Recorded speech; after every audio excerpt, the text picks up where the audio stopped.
Olá! Hoje a gente vai voltar mais ou menos uns 2.600 anos no tempo para desvendar uma visão bem curiosa, mas super poderosa do profeta Jeremias. É uma daquelas histórias que começa com algo super simples, mas que no fundo fala de destino, de esperança e de ruína.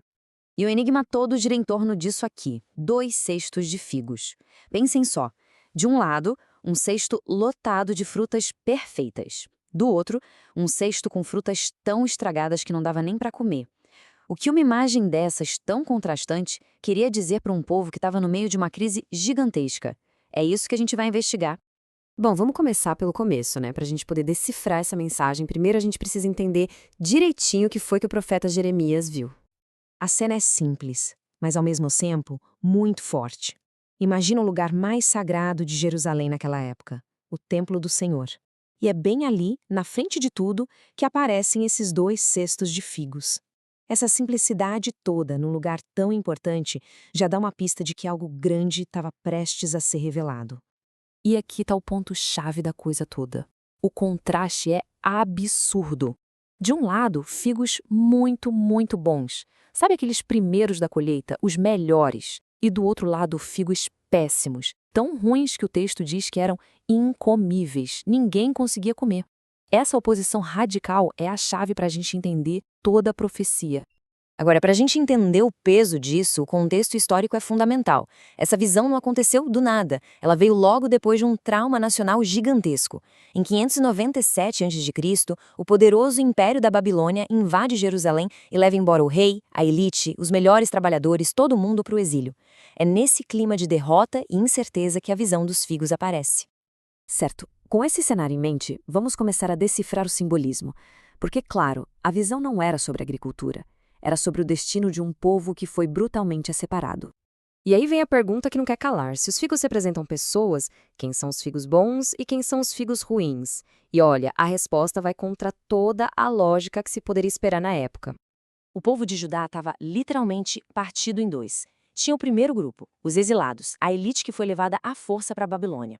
E o segundo grupo, o remanescente, ou seja, todo mundo que ficou para trás em Judá ou que fugiu para lugares como o Egito para se salvar. A profecia vai dar um veredito sobre o futuro de cada um deles. E é aqui que a história dá uma virada surpreendente. Vamos descobrir quem, na perspectiva divina, eram os tais figos bons. O texto vai direto ao ponto. Os figos bons são os exilados, exatamente. Aquelas pessoas que foram derrotadas, humilhadas e levadas como prisioneiras para a Babilônia. É uma inversão completa de expectativa. Aqueles que pareciam ter perdido tudo, na verdade é que eram vistos com favor. Então a lógica é a seguinte: o exílio, que parecia ser o castigo final, o fim da linha, era na verdade uma forma de preservação.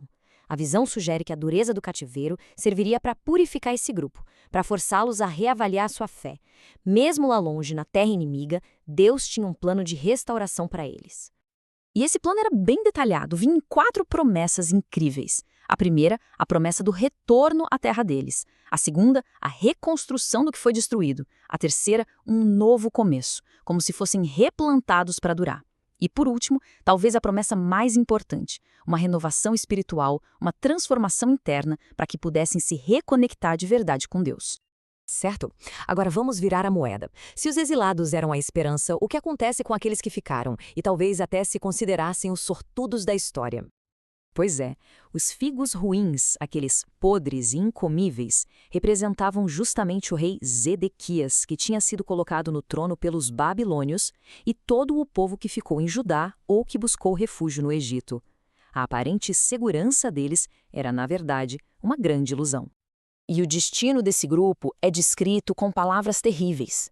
A profecia diz que eles se tornariam um objeto de horror para as outras nações, um símbolo de desgraça e maldição.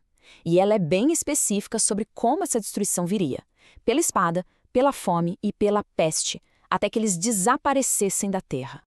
Quando a gente junta as duas partes dessa visão, o que se revela é uma conclusão poderosa e bem paradoxal sobre como o julgamento e a salvação podem ter uma aparência muito diferente do que a gente espera. E o ponto crucial é justamente este paradoxo. O evento que todo mundo via como o pior castigo possível, o exílio, era na verdade o caminho para a sobrevivência e a renovação. E a situação que parecia segura, a de permanecer na própria terra, era na verdade o caminho para a aniquilação total. A grande inversão da profecia fica muito clara aqui. Onde se via punição, na verdade havia esperança, e onde se via segurança, o que existia era a ruína. A jornada dolorosa dos exilados levava a um futuro de restauração, enquanto a aparente tranquilidade dos que ficaram levava apenas à destruição. Uma lição e tanto sobre aparência versus realidade. Isso tudo deixa a gente com uma reflexão final que vai muito além dessa história antiga. Até que ponto o que a gente percebe como um desastre pode, na verdade, carregar a semente de um novo começo? E o que parece seguro e protegido pode ser o caminho mais perigoso de todos. Fica aí a questão sobre como a gente interpreta os acontecimentos da vida.